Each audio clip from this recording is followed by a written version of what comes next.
Check one, two, three.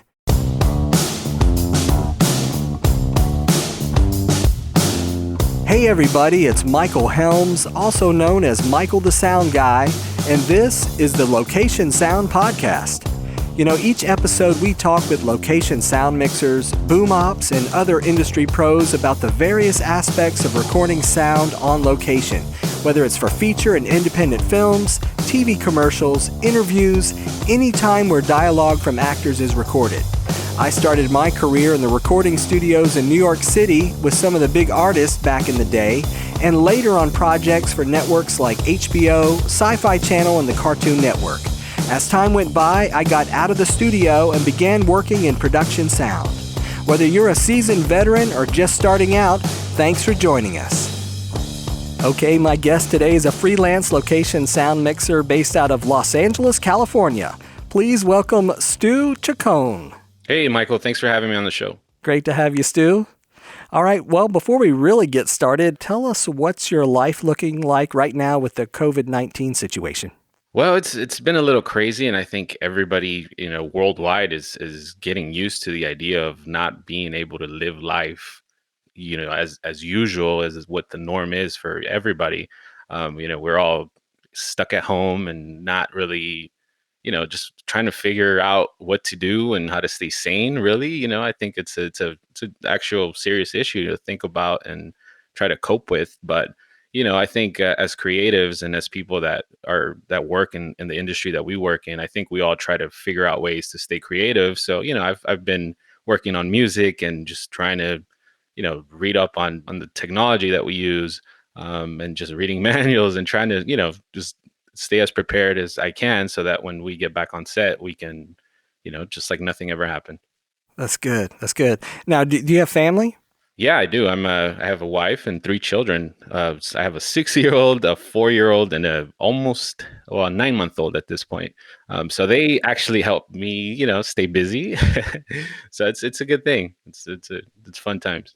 It's actually, I think, in the line of work that I do and the type of work that I've done lately, I've gotten to travel a lot, so I've been very lucky doing that.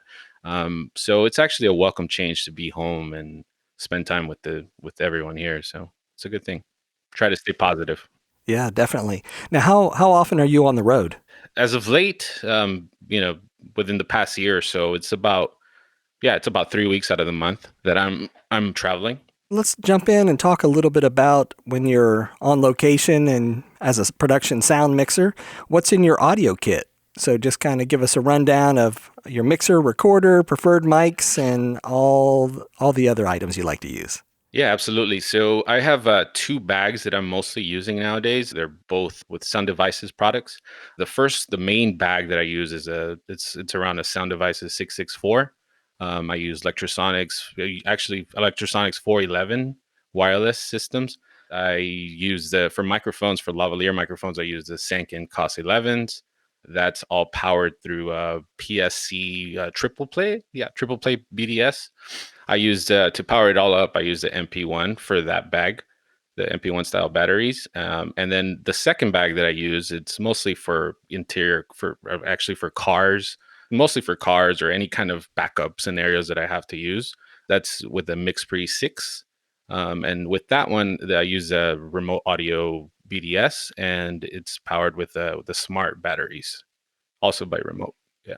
For boom mics, I used the 416, the Sennheiser 416 for a very long time, but recently picked up a Schoeps CMIT-5u, and also a Sennheiser MKH-50 for indoor dialogue. All right. Have you been happy with the smart batteries? I actually love them. I prefer them over the MP1. So once this is all over, hopefully I can invest in just strictly smart batteries. I like the little indicators. They actually last, I feel, a little longer than the MP1s. Actually a lot longer than the MP1s. So it's and they're much lighter, which, using the main rig that I use with the 411s, it can get a little heavy sometimes. So saving the back is essential. Yes, indeed. Now, what about timecode? For timecode, I use the Tentacle Sync boxes with the Denecke slate. I think it's the TS3, so it's one of the older ones, but it's working and it does its job perfectly. Okay. Now, when we first got started talking online, it was probably last year sometime, you were getting ready to go to Africa. So, what project was that?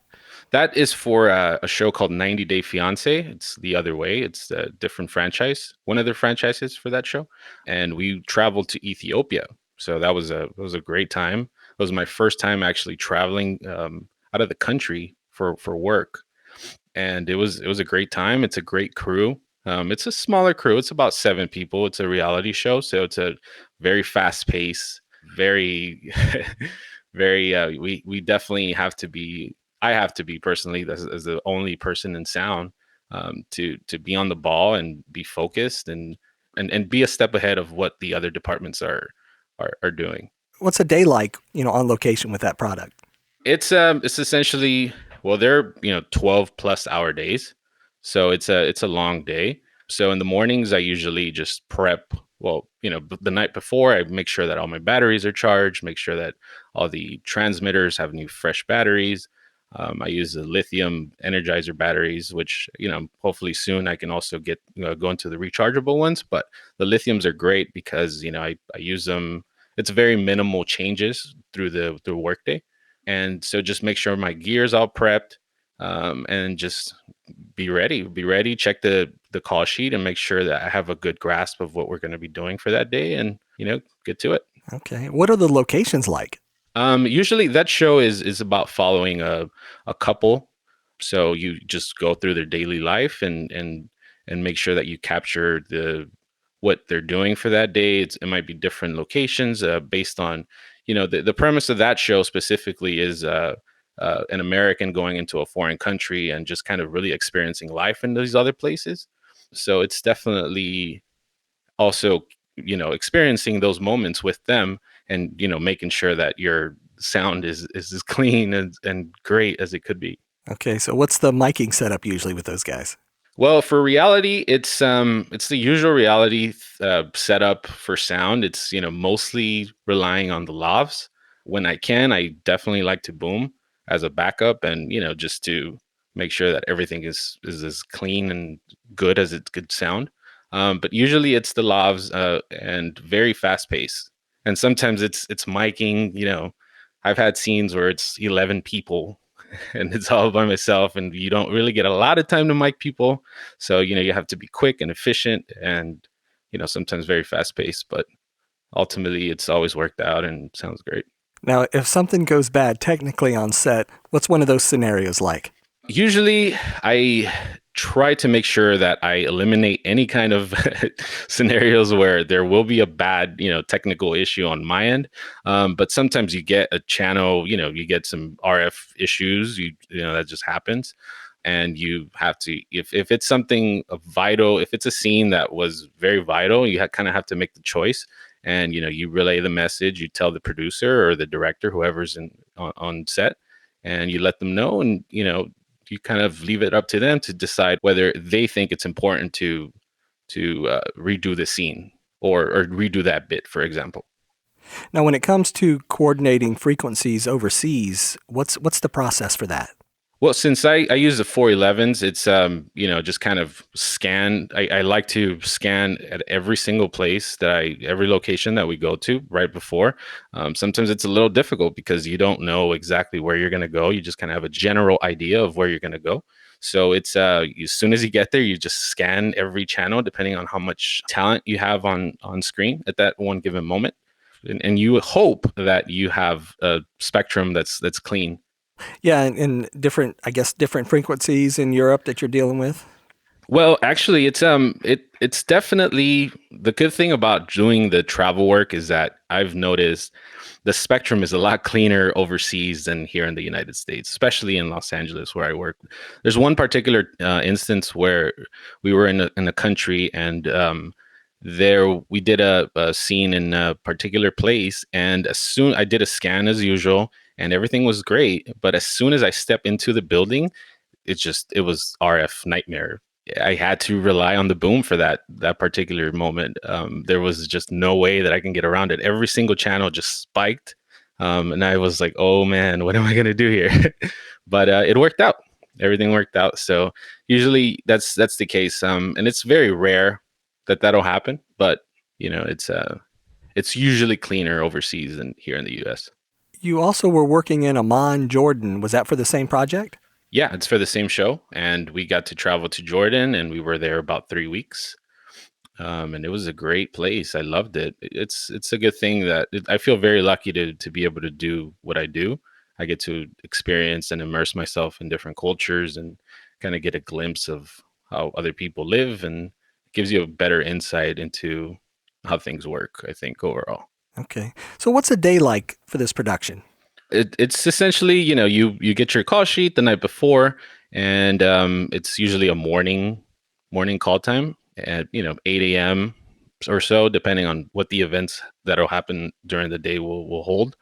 You meet in the lobby of the hotel wherever it is that you're staying, and then you hop in the caravan of vans, and you go and you mic the talent. Once I'm there, I mic them up. Sometimes it could be one person or two people, and sometimes you have like I said, 10 people that you'll have to mic in that moment, and sometimes it feels like you have 10 minutes to mic everyone, so it can get a little hectic, but then you just follow the action. It's essentially it. Okay. How many mics do you usually you have live at one time? It's mostly 4 to 6. That's the norm. These particular scenes, the bigger scenes, you'll have 10 people, 11 people. So that's a lot of 411s, and a lot of channels that you have to focus on. But it usually works out really great. All right. Now, do you ever have any security issues on set? No, actually, we've been very lucky. Some of the other crews on the show I've heard have had issues with problems with other people, just trying to really try to see what's going on with the with the crews that are going on, because in general, I think people are curious to see a bunch of cameras and a sound guy with a big pole and a furry thing at the end of it. So people are usually curious to what we're doing, but generally it's just they just stare and mind their business. So no, nothing crazy. No crazy stories here. All right. You worked on a TV series called Hot Ones. So tell us about that one. Hot Ones is a fun show to shoot. It's the premise of that is essentially, the host of the show will interview a celebrity or some sort of famous person, and they eat increasingly spicier chicken wings. And it's a fun thing to watch. People have a hard time with spicy sauce, so you can imagine. The setup for that show is usually 2 booms up top, and then you just lob them up and hit record. I think with Hot Ones, the challenge of that show is usually it's pretty A-list celebrities sometimes, so you don't really get a lot of time to mic the talent. Once they step on set, it's like, okay, they're ready. We're ready to go. Mic them up, and you really have to nail the miking at the first time and get it right. And that's a little nerve wracking sometimes, but you just have to trust that you make the right decisions and you prep before. You make sure that you trust your intuitions and know that you're taking the correct route as far as the miking. Okay. Do you have some go-to expendables you like when you're wiring talent in that situation? I think it just varies based on what you think somebody's gonna wear. If it's a female talent, you have to make sure that I've used the Hydamike bra clips. Those have worked really great. Sometimes it's a moleskin sandwich. Sometimes it's lately I've been using the LMC furry mounts. Those have worked really great.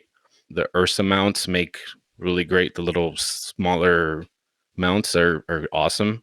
So it just depends on what the talent is wearing, and sometimes, like I said, working with people and not getting a lot of time to mic people, it's hard. But I think generally you want to have in your kit, you want to have a good selection of options, which is important. Yeah, I was looking at a couple little teasers, I guess, online, and there was Shia LaBeouf and Will Ferrell and Kristen Bell and things like that. So it looked like a fun group. Yeah, it's definitely been fun. The most recent one was with Justin Timberlake, which was fun. So it was a good one. Well, what's the craziest thing that's happened with them eating this hot food? Sometimes you have the talent just really be in shock of how spicy these things are, and they just get up out of their seats and they walk around, and yeah, it's a funny thing to watch their reactions. I've actually, with the Shia LaBeouf episode, he actually at the very end like splashed milk on his face, and it was a great time. It was very funny. Now, are you guys getting to sample some of those hot wings after the fact? Well, some of the other guys in the crew, like the camera ops, they usually do try to sample, or they will sample it. I unfortunately will not. I'm not that great with spicy sauce, so I think I would probably struggle with like the first two, or one of the less spicier ones on the show. So I usually don't. You also worked on a show called Out of Bounds, a TV series. So tell us about what is that show all about? Out of Bounds was it's kind of a broadcast style sports show. It was a daily show that was online. It was with the ex NBA player Gilbert Arenas. He played for the Wizards mostly, and it was just them talking about basketball and other sports. It was him and some other co-hosts, and it was a good time. It was about an hour's worth of work. We would just record the shows live to tape, and I used a Yamaha CL5 for that to mix, which is a great board. I loved it. And yeah, sports show. All right. And just a typical miking situation there? Yeah, for that I used it was the Countryman B6. That's what the show went with. I made some suggestions, but that's ultimately what they decided to go with, and it was fine. Usually I noticed that depending on the miking, the B6s I think are a little more sensitive. So, some of the hosts on the show would generally get loud. So we just kind of have to make sure that they don't peak or overload. But yeah, it usually worked out really well. All right. And everybody's staying put. There's not a lot of moving around.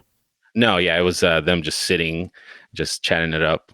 Yeah, no, not a lot of movement.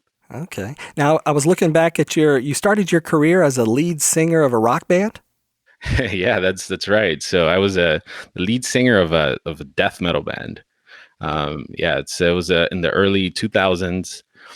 Me and some friends got together and just decided to make really loud music. And I was the lead singer, so a lot of sounded like Cookie Monster, and it was a fun time. And that's really what got my start with this whole world. We I kind of took charge, and well, the drummer and I took charge and started recording our own demos, and eventually found our way into a studio. And I fell in love with the process. Now, how did you get from death metal to production sound? So after being in the band, and that kind of fizzled out, I just kind of questioned life and figured and wondered what I was doing with myself. So just started, and with the help of my wife, I figured out there was a film school that I wanted to attend. So I started the film school, going into it thinking that I still wanted to record music in the studios. But I quickly also learned that there's not a lot of money, and it's harder to make a living in the music industry, especially nowadays. So I took a class in production sound, and actually the final project, I won myself a Best of Quarter award. The instructor for that class, her and I just really gelled, and she gave me a lot of tips and knowledge that she shared with me, and I really kind of fell in love with being on set, and that's kind of what started the path. That was about 2009 or so. I think being in that school and starting out with the mentality that I wanted to be in the studios. There were two professors there, two instructors. That one of them is Ted Greenberg. He was the engineer for or he worked with Prince, and some other guys. He won a Grammy or two.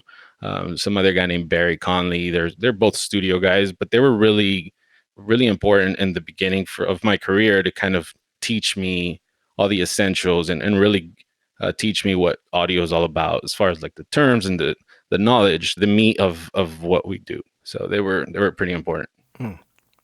Well, out of all the projects you've worked on so far, what has been your favorite? I think my favorite, I've done a couple shorts. One of them is called Till Death. It was a small, indie short, but what was really cool is that I mixed it on set, but for post, it went to Skywalker Sound, and that's it was a great honor for me to know and think about the fact that my sound is being mixed by some of these guys there. So I do a little bit of post as well. So it's very cool to know that I've had work that was mixed there. Oh, that's nice. All right. So, what was your worst on-set experience? You don't have to mention any names. You can just tell the situation. Absolutely. Yeah, I will never forget it either. I was doing one show. I was prepared. I made sure I was using, it was back in 2016, 2017, maybe. I was using an older model of a wireless system. And I won't say what what company it was. I was ready. Everything I scanned, everything was running great. The talent gets there, and it's one of these high profile talents. Gets there, and one of the wireless, that older model, just stops working. And we're literally like, they're about to call, action. And I'm like, holy smokes, like, what do I do? So I had to tell them. And luckily, the bad thing was that I didn't have a backup. Those were the only two wireless that I had in my bag. And luckily, one of the camera operators had just a Road Link, I believe it was, just another type of wireless, and it saved my butt. So never again. I think I learned a very important lesson that day to never, if possible, to always have more equipment with me than I normally need as a precaution. Well, what's been your biggest technical challenge on set? Doing the Hot Ones episode with Will Ferrell, we were also, we usually have a couple hours to set up. We were doing it, and it was like a press style junket type thing, where Will was going through each media outlet, and I think we were one of the last ones. So I set up, I run my frequencies, or I do a scan to make sure that all the frequencies are fine. And as he's about to come into the room, I check my frequencies, and it's just very congested. So I think in that moment I had to quickly think and not stress out, and make sure that I do the right thing. So what I ended up doing is I had a spare kit in my bag, and just rewired that, and it worked out. Going back to the issues of congestion here in LA, or major cities, it's a little tough sometimes, but you have to make it work. So that was a tough technical issue I had. Okay. Now, have you ever forgotten any gear when you were going to set? Fortunately, I have not. I usually have a mental list that I go through. I just kind of follow the signal flow, and make sure that I don't forget a specific thing. Just kind of think about what I'm going to do and make sure I have everything with me. But no, I've never forgotten anything. It's kind of being diligent about what you're going to do that particular day, so you don't forget something. Yeah. Now, having started in the studio, what did you bring with you when it came to production sound, like, mentality and workflow and that type of thing? Definitely, as I said, right now, signal flow is a very important thing. You kind of have to think about what it is that you're doing. You start with your recorder, and for those that might not know what signal flow is, it's essentially the chain of how your signal is going to travel to your destination, whether it's your headphones or your recorder. But that's, I think, the basis for what we do as sound mixers and engineers, is to think about how to get the cleanest sound. And so definitely, I think production sound is not as creative as working in a studio. And I think you have a background in the studio, so I think you might be able to agree with that. What we do as production sound is very technical, I think. So it's definitely trying to figure out, trying to make sure that you're aware of what you're doing, as far as the signal flow, and making sure that you're recording the cleanest isolated tracks, and giving them a great mix for post. All right. Now, if you could go back and tell yourself or give yourself some advice, starting off in your career, what would you tell yourself?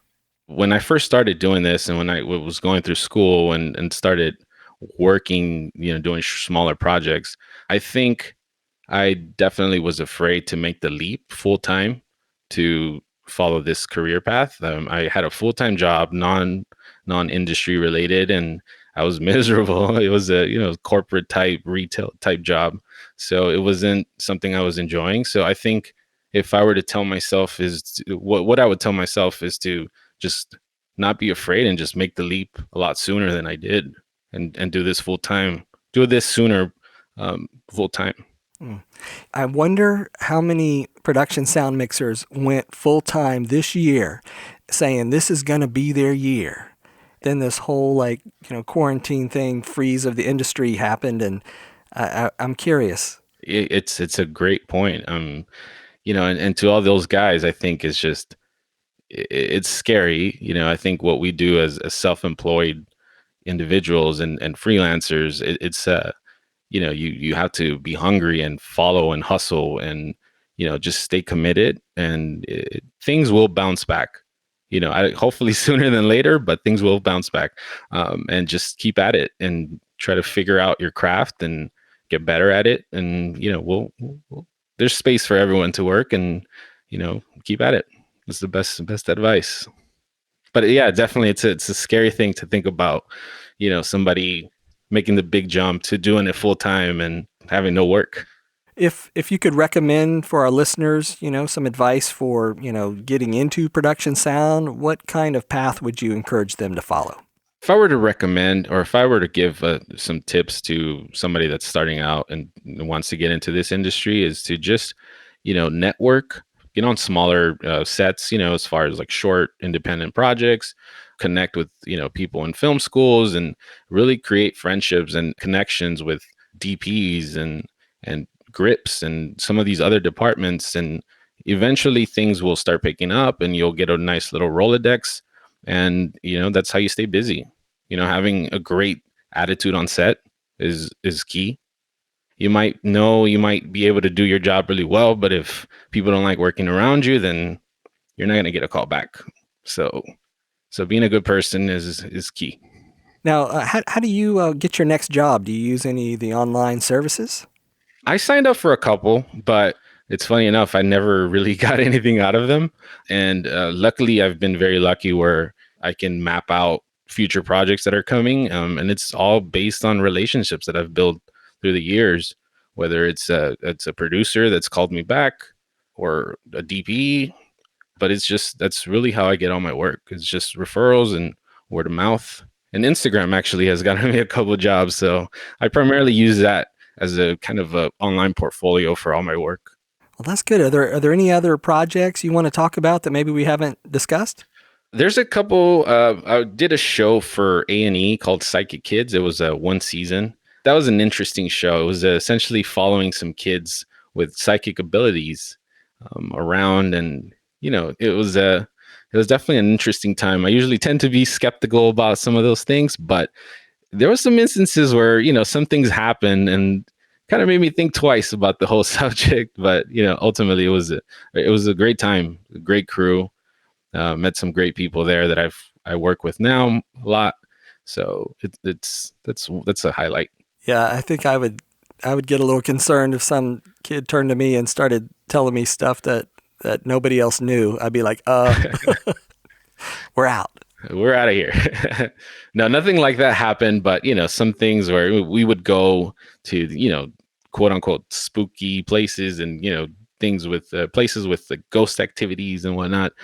And some things happen there, different locations where, it just makes you scratch your head and like, how did that happen? Or it was fun.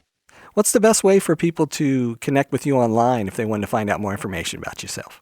They can find me on Instagram. It's Stuchacon, Stu Chacon, just my name. And I'm usually pretty active on there and try to post as much as I can and, keep it work related and fun. So yeah, that's the best way. All right. Well, I want to say thanks to Stu Chacon for being on the show today. Thank you, Michael. It was fun. And I'd like to say thanks to everyone for listening. If you have questions or would like us to discuss a particular topic, email us at locationsoundpodcast@gmail.com. Please subscribe to the podcast and leave us a review. We're available on Apple Podcast, Google Podcast, Spotify, Pandora, iHeartRadio, Stitcher, and on your favorite podcast app. Until next time, remember, sound is half the picture.